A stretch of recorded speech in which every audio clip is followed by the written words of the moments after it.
flamboyante, parfois imprévisible, mais aussi profonde. Elle illumine les films et les pièces de théâtre de sa présence. Et cette fois, elle a choisi de nous lire des contes de Maupassant. Voici maintenant l'invité des 5 dernières minutes. Et cette invitée, c'est Clémentine Célarié. Bonjour Clémentine, on est ravis de vous recevoir sur le plateau du 13h de France 2 pour Prenez garde à l'amour. Ce sont des contes de Maupassant que vous jouez donc au théâtre de l'Atelier à Paris. En fait, c'est un vieil ami pour vous, Maupassant, parce que c'est lui qui a déclenché votre vocation de comédienne. Racontez-nous. Oui, en fait, quand j'avais 16 ans et que j'étais à Lille, j'étais écouter Gérard Guillaume, qui est un acteur qui dit toujours d'ailleurs Maupassant, je crois. Et j'ai eu un coup de foudre très fort mais c'était resté comme ça dans ma tête, c'était comme un vieux souvenir. Je pensais jamais que j'allais un jour dire Maupassant ou le lire. J'ai eu un coup de foudre pour la passion que dégage Maupassant par cette vie. C'était pour moi, je me disais waouh, c'est ça que je veux faire, quoi. C'est cette vie que je veux essayer de perpétuer, de réinventer, justement, qu'est-ce qui vous frappe, qu'est-ce qui vous touche dans ces textes particulièrement? C'est l'excès, la vie, la sensualité, la fougue, c'est quelqu'un qui voit, quand il décrit ses balades la nuit, quand il y a quelque chose de très plein, quoi, moi je me sens une passeuse en fait de ces mots, et je suis bien dans ces mots, dans cet univers, je me sens chez moi, comme plein de gens se reconnaissent chez Maupassant, mais c'est vrai qu'il y a un truc chez lui de tellement imagé et tellement sensuel, quoi, instinctif, voilà. Alors vous avez raison quand vous dites plein de gens se sentent proches de Maupassant, parce que même ici chez nous sur France 2, on a présenté des textes de Maupassant. C'est pas grave, ce sera pour l'année prochaine. On va intercéder en votre faveur là-haut, juste après l'interview. Ça a très très bien marché, c'est un record d'audience. Qu'est-ce qui fait d'après vous qu'au XXIe siècle, cet auteur est autant prisé par tous les publics, les jeunes ou les plus âgés? Parce qu'il il sait décrire des choses qu'en général on ne sait pas décrire. Quand il parle de la nuit, quand il dit qu'il aime la nuit, quand il se réveille, ça le fatigue, enfin quand il a un côté, je sais pas, quand il parle des sentiments, de l'amour. Moi je parle que d'amour évidemment, c'est lui qui parle d'amour à travers moi. Toutes les histoires d'amour que j'ai choisies, parce qu'il n'y a que ça un petit peu qui m'intéresse. Et en fait, il a une façon d'aller dans des extrêmes situations, de parler d'un amour profond, infini. C'est toujours des façons très excessives, très fortes, comme ça, un peu... Oui, parce que, en fait, ce qui est étonnant dans ce spectacle, c'est que ça s'appelle Garde à l'amour, et qu'en fait, on n'en sort pas du tout comme ça. Pas du tout. On en sort avec l'envie folle de se jeter dans la passion.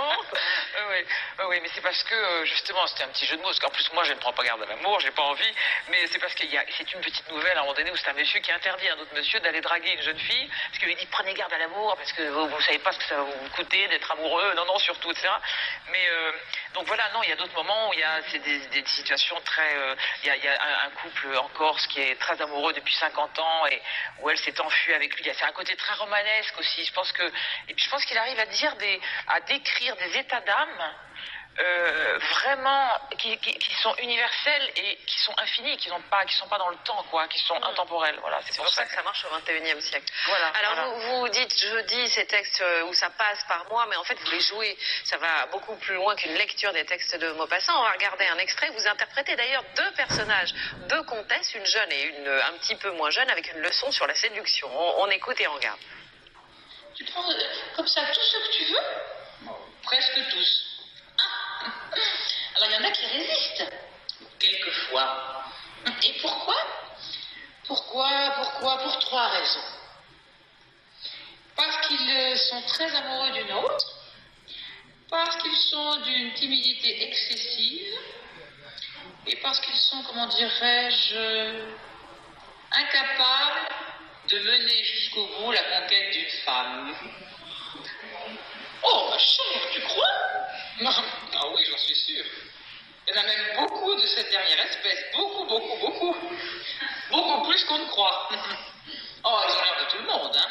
Ils sont habillés comme les autres, ils font les pans. Enfin, quand je dis les pans, ils ne pourraient même pas se déployer. Oh, ma chère! Quant aux timides, ils sont quelquefois d'une sottise imprenable.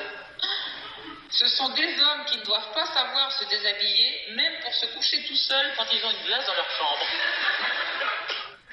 Voilà, donc pour cet extrait, on le voit un peu sur les images, ça n'est pas du tout une lecture avec vous, un livre à la main et un simple verre d'eau. Vous avez vraiment mis en scène, habité le théâtre de l'Atelier. Grâce à Gabor Razov et Manuel Durand qui ont travaillé, on a beaucoup travaillé, parce qu'en fait le conte c'est vraiment ça, c'est entre le jeu, enfin pour moi, je voulais que ce soit ça, et avec Gabor et Manu, on a travaillé pour que ça soit vraiment le plus naturel possible, et qu'en même temps, il y a des moments, oui, incarnés, quoi. Moi j'ai appris certains passages, parce qu'il y a des moments, j'ai envie de m'échapper du livre et de vraiment être avec les gens et leur raconter, et je suis dans mon grenier et je fais une insomnie en fait, c'est pour ça que je suis dans une espèce de petit bordel autour de moi, et que je m'habille en comtesse et je m'amuse comme quand on est petit, qu'on met des costumes, et que...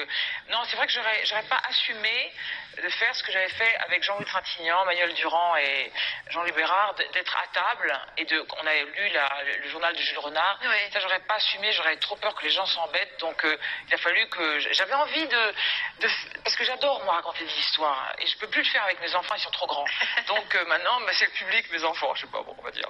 Et vous avez créé votre ambiance, c'est un peu votre univers d'ailleurs qu'on retrouve, non? Sur scène. C'est un grenier qui pourrait être le mien. Moi, j'ai pas de grenier en ce moment, mais c'est vrai que ça pourrait être le mien. Il y a une petite malle, il y a un gramophone qui est mon partenaire, parce qu'en fait, c'est le seul instrument vivant, voilà, en dehors de moi et tout ça. Et voilà, donc je me suis amusée à faire vivre tout ça, que ce soit vivant et que ce soit comme si le public, il était dans mon grenier, quoi, avec moi, et qu'on partageait un moment intime comme ça. Et bon, il y a des moments aussi où c'est pas drôle, hein, c'est des moments très amoureux, très. Ouais, voilà, il y a des moments d'émotion et tout ça. Voilà, ça s'appelle Prenez garde à l'amour, c'est au théâtre de l'Atelier avec vous, Clémentine Célarié. Merci vraiment d'être venue sur le plateau. Je vais remercier les Bleus, parce que je tourne une série en ce moment qui s'appelle Les Bleus. Je vais remercier mes partenaires, toute l'équipe qui m'ont libéré pour venir vous voir. Ah, merci les Bleus, c'est très gentil, on leur dit merci nous aussi. Et on va intercéder en votre faveur pour le Maupassant de l'année prochaine pour France 2. D'accord. C'est la fin de cette édition, merci à vous de l'avoir fait.